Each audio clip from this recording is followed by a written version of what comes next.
잠시 기도하겠습니다. 하나님 아버지, 주님 앞에 나올 때마다 주님의 등불을 주시니 감사합니다. 가정과 삶의 자리에 자녀들의 삶의 자리 위에 주님의 등불이 환하게 밝히도록 은혜 베풀어 주시옵소서. 오늘도 찬양하고 고백하고 드리는 모든 기도와 마음드림, 삶의 드림에 주님의 기적과 생명, 은혜로 채워 주시옵소서. 예수님 이름으로 감사하며 기도하옵나이다. 아멘. 설교 제목 같이 하겠습니다. 비둘기 같은 성도가 되라. 한 번 더 합니다. 비둘기 같은 성도가 되라. 아멘. 노아 부부와 그 다음에 노아의 세 아들 셈, 함, 야벳 그리고 그 자부들 해서 8명이에요. 영적으로 얘기하면은 안식 후 첫날, 그게 부활의 날이거든요. 안식 후 첫날. 그러니까 사실은 7일이 안식일 이렇게 얘기하지만은 제8일 안식 후 첫날이 부활의 날이에요. 그걸로 보면은 이 방주에 8사람이 들어갔단 말이에요.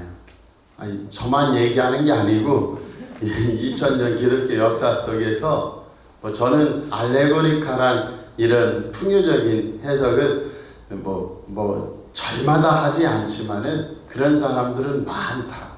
왜 구원의 방주에 자부들까지 해서 8이 들어갔냐. 사실 방주에 갇혀서 5개월 150일을 지내는 게 쉬운 일이었을까 하는데 하나님의 생명으로 충만했단 말이에요.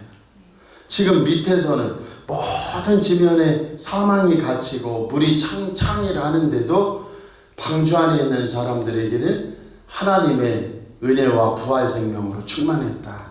우리 사랑하는 성도들도 이렇게 보세요. 러시아와 우크라이나라며 전쟁, 또 중동의 전쟁, 또 우리도 가까이에서 보면 여러 험한 소식들이 들려오잖아요. 근데 그 속에서 나는 날마다 마음이 다치고 또 힘들며 또 내 삶뿐 아니고 주변에 들려오는 모든 뉴스와 소식까지 나에게 얹어서 나도 죽음의 길을 갈 것인가, 아니면 이 속에서도 주님을 바라보며 하나님의 은혜를 구할 것인가. 비둘기 같은 성도들이 되기 바랍니다. 600세 2월 17일에 홍수가 40일 동안 내리기 시작했고요. 그때 땅에 갇혀있던 깊은 샘들의 문도 열려서 위아래로 물이 차올랐다고 되어 있어요. 그리고 150일 동안 그 물이 창일하였는데 홍수 때부터 따지는 겁니다. 어떤 목회자나 신학자들은 40일 동안 비가 왔고 그 다음에 150일 창일하는데 600세 7월 17일 날 5개월 뒤에 아라랏산에 이르면서 그냥 150일 동안 비가 왔구나 이렇게 생각하는 게 더 좋다는 거예요. 그래서 앞부분에 그런 거 따짐쟁이가 막 써놓은 거예요. 그래서 우리 성도들은 그냥 40일 동안 주야로 비가 왔구나, 그리고 150일 창일했구나, 나는 그대로 할 테야 하면 해도 되고 그러나 성경대로 노아의 600세 2월 17일에 비가 오기 시작해서 그래서 아라랏산에 7월 17일 5개월 동안 이르렀고 거기에 150일 동안 창일했다는 거구나. 그럼 그 속에서 이제 비가 그치기 시작했는데 40일이 다시 지나서 이제 까마귀를 내놓는단 말이에요. 까마귀는 레위기 11장 15절에 보면 모든 까마귀 종류가 하나님 앞에서 가증하다고 레위기 11장에 기록되어 있어요. 그래서 13절부터 보면 모든 날짐승 중에 가증한 것이 나오는데 가증한 것의 정체가 뭐죠? 시체를 먹기 때문이에요. 영적으로 사망을 먹기 때문에 부정한 것이다. 그러니까 왜 저런 새는 하나님이 부정하다 했을까? 그냥 너는 부정하니 부정해서 살아라가 아니고 시체를 먹기 때문에 그래요. 그래서 다른 새들은요, 곡류, 곡식, 생명을 먹기 때문에 저들은 괜찮고, 그냥 틈만 나면 주식이 시체와 사망을 먹는 자들은 악한 것이다, 악한 새들이다. 그래서 하나님께서 금하시는 것들이 되는 것입니다. 이걸 영적으로 얘기하면 까마귀를 풀어놓았더니 어떻게 해요? 까마귀는 돌아오질 않아요. 왜요? 물 위에 떠다니는 시체들이 있으니까 그 위가 자기 집이 되고 그 다음에 호텔 뷔페식이 되는 거예요. 그래가지고 여기다 뜯어먹다가 맛없으면 저쪽에 날아가서 또 그 시체 위에서 먹느라고 방주로 오질 않아요. 그래서 다시 노아가 물이 얼마나 말랐나 하고 비둘기를 내놓으니 비둘기는 날아갔다가 어떻게 해요? 시체 먹기 싫으니까 다시 방주로 돌아온다. 영적으로 교회로 돌아온다. 그래서 또 다시 나갔다 돌아왔다. 그래 3번을 하는데 보니까 뭐예요? 2번째 갔더니 감람나무 잎새를 생명을 물어왔다. 3번째는 이제 많이 만나서 안 와도 되니까 이제 오지 않아서 물이 맞는 것을 노아가 알게 된다. 영적으로 치면 우리도 마찬가지예요. 홍수가 150일 창일했다는 것은 환난, 고난, 어려움을 뜻해요. 그런데 성도도요, 교회에 있지만 어려움 당하면 이제 어떻게 됩니까? 더 하나님을 가까이 하는 분들이 있어요. 그런데 하나님 믿어보니까 뭐 돈이 많아지길 하나 아니면 뭐 내가 건강하길 하나 누구나 다 세월 가면 아픈 거예요. 내가 세월 간 건 생각 않고 뭐 교회 열심히 다녔는데 아픈가 아닌가 그러지 마시고. 근데 까마귀 같은 성도가 있단 말이에요. 까마귀 같은 신자가 있어요. 그래서 살아보니 똑같아. 뭐 하나님 믿으나 안 믿으나 해서 점점 이제 알뜰해지는 것이죠. 그래서 어떻게 해요? 그냥 주일날이나 아니면 한 달에 한두 번 점 찍고 그 다음에는 세상에 나가서 이미 심판받고 정죄당하고 썩을 것들을 그냥 입에 넣느라고 그냥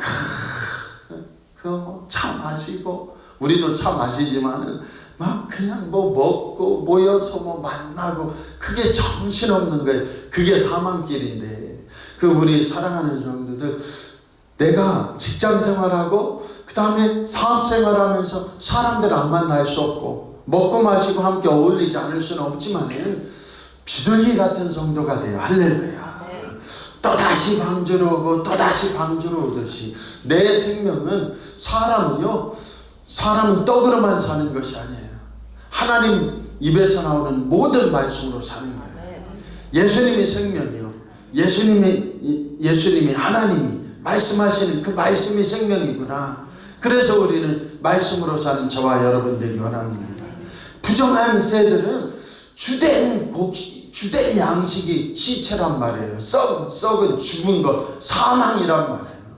나도 맨날 사망 속에 생명이 있겠지 하고 찾아다니는 사람인지 아니면은 이 세상과 물이 창이라는 이 속에 살지만 또다시 곡식이 생명이 들어있거든요. 씨앗이 생명이 들어있고 채소가 생명이 들어있잖아요. 그렇듯이 나는 비둘기 같은 신자로 나는 주님 은혜로 산다. 그 고백을 하는 저와 여러분 되길 꼭 바랍니다. 그래서 마태복음 3장 16절에 성령이 뭘로 표현돼요? 비둘기같이 하늘에서 내려와 예수님이 임한다. 할렐루야. 조직신학 독일 11년 박사가 딱 와서 신대원 때 3일째 본문 어디에서 나오는지 아는 분 있으면 우리 대학원생 중에 손 좀 들어보세요 하는데 아무도 안 들어요. 근데 그분이 이사야서 얘기를 하는 거예요. 이사야서는 성부, 성자, 성령이 안 나와요. 하나님과 성령이 나오지. 그렇잖아요. 주의 성령이 내게 임하셨으니 하면서 나오는 건데, 그래서 그것도 좀 의미가 있지만은 교수님 여기 마태복음 3장 16절이 삼위일체 본문이다. 그거는 알고 사셔라. 그랬더니 우리 연구소 와서 일 좀 해달래요. 연구소 와 일하면 뭐예요? 노예처럼 일만 하지. 싫다고 했는데 끊임없이 요청받았는데 우리 사랑하는 성도들 꼭 비둘기 같은 성도가 돼요. 나는 세상에 썩어진 거 먹는 시체와 사망을 먹는 자가 아니고 예수님은 생명이거든요. 그래서 하나님 나라는 아픈 것, 눈물, 사망이 없다. 그 이유가 있어요. 하나님과 예수님은 빛이요 생명이시기 때문이에요. 그 은혜를 먹고 마시고 누리며 사는 저와 여러분 되기 바랍니다. 그래서 죽어서 천국 가서 그런다는 게 아니고 이 땅에 꼭 우리는 땡겨서, 할렐루야, 우리 명인교회 신앙은 땡겨서 이 땅에서 지금 살아있는 동안에도 나는 주님으로 삽니다. 기도하겠습니다. 아버지 하나님, 오늘도 참으로 환난고난 어려움 당하니 신자는 뭐 하나님 믿는다고 뭐 먹는 게 나아지나 사는 게 나아지나 다 그게 그거예요. 세상으로 나가서 마지못해 찡그리고 교회 오는 분들 얼마나 적지 않습니다. 우리는 주님 비둘기 같은 성령의 사람들이 되어서 아버지 하나님, 나는 예수 생명으로 삽니다. 나는 오늘도 주님 주시는 말씀과 생명으로 삽니다. 사람이 떡으로 사는 게 아니고 하나님 입에서 나오는 모든 말씀으로 사니 오늘도 성령 충만, 은혜 충만, 예수님의 생명 충만으로 나아가는 복된 성도들 되게 하옵소서. 예수 이름으로 나여 살아나라. 우리 가정도 교회도 복이 되고 증거되고 살아날지어다. 예수님 이름으로 감사하며 기도하옵나이다. 아멘. 하늘에 계신 우리 아버지여, 이름이 거룩히 여김을 받으시오며 나라 임하옵시며 뜻이 하늘에서 이룬 것 같이 땅에서도 이루어지이다. 오늘날 우리에게 일용할 양식을 주옵시고 우리가 우리에게 죄 지은 자를 사하여 준 것 같이 우리 죄를 사하여 주옵시고 우리를 시험에 들게 하지 마옵시고 다만 악에서 구하옵소서. 되게 나라와 권세와 영광이 아버지께 영원히 썩나이다. 아멘.